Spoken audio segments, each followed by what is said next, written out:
A blood glucose test determines the amount of glucose in your blood. Glucose is an example of a sugar, and it is the primary source of energy for your body.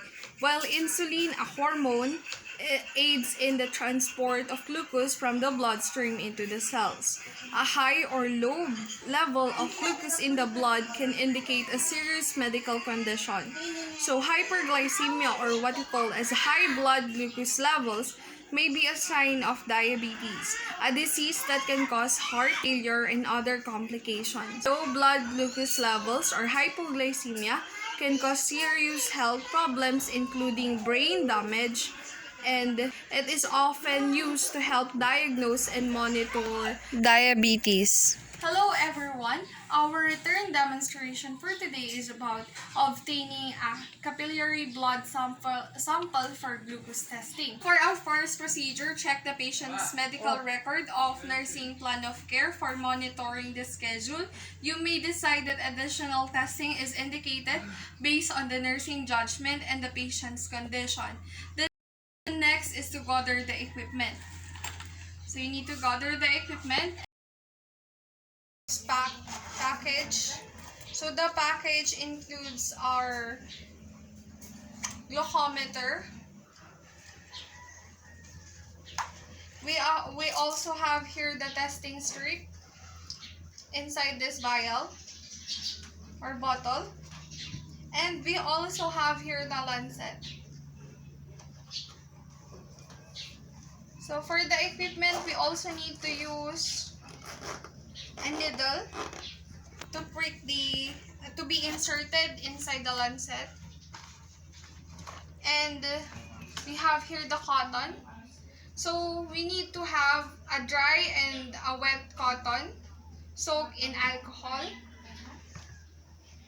And for our personal protective equipment, we need to use a face shield, face mask, and a non-sterile glove. And then third is to perform hand hygiene and put on PPE if indicated. So the mask, gloves, and other.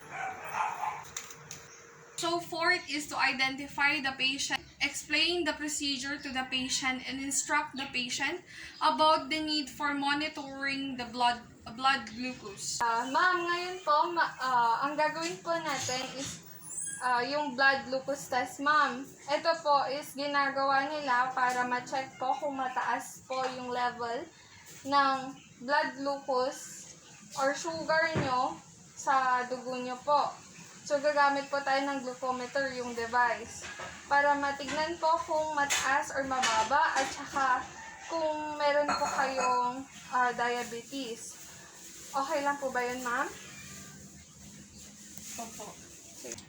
Then next is to close the curtain around the bed and close the door to the room if possible. Turn on the monitor.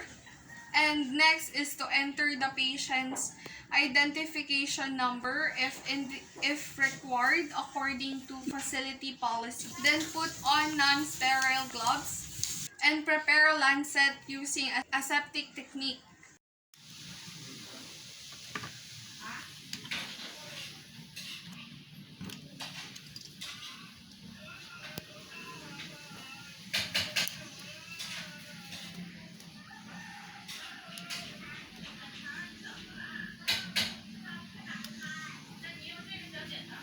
Be careful not to press this one.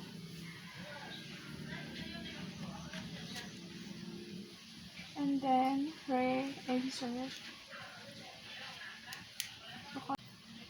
And choose. Remove test strip from the vial. Recap container immediately. Test strips also come individually wrapped.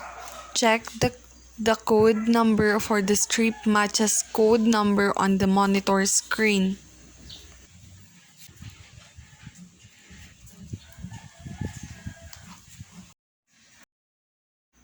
Insert the strip into the meter according to directions for that specific device.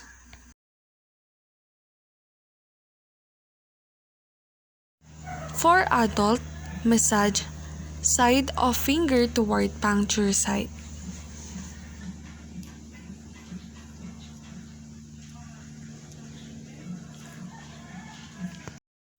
Have the patient wash hands with soap and warm water and dry thoroughly.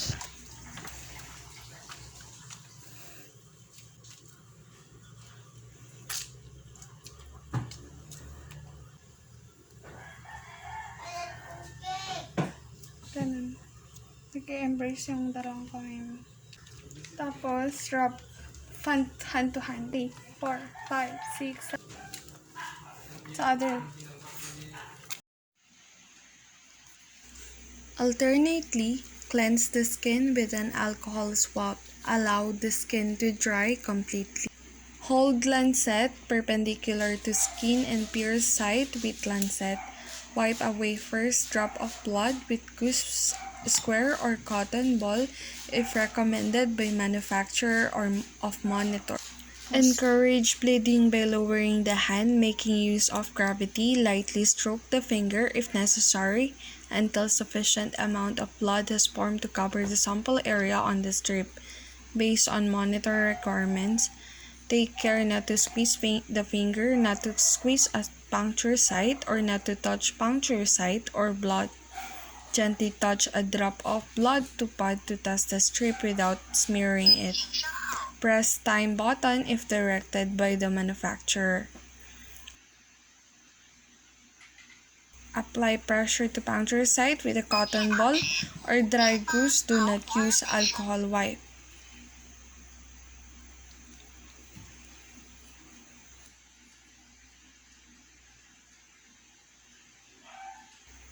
Read blood glucose result and document appropriately at bedside.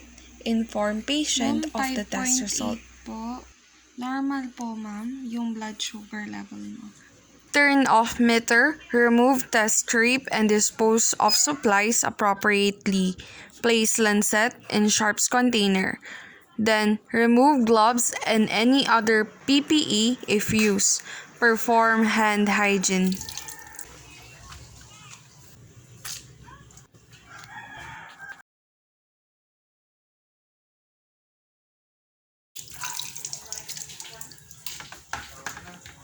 Then document the procedure and the observation and result of the blood sugar level of your patient. And that's the end of the return demonstration. Thank you for watching.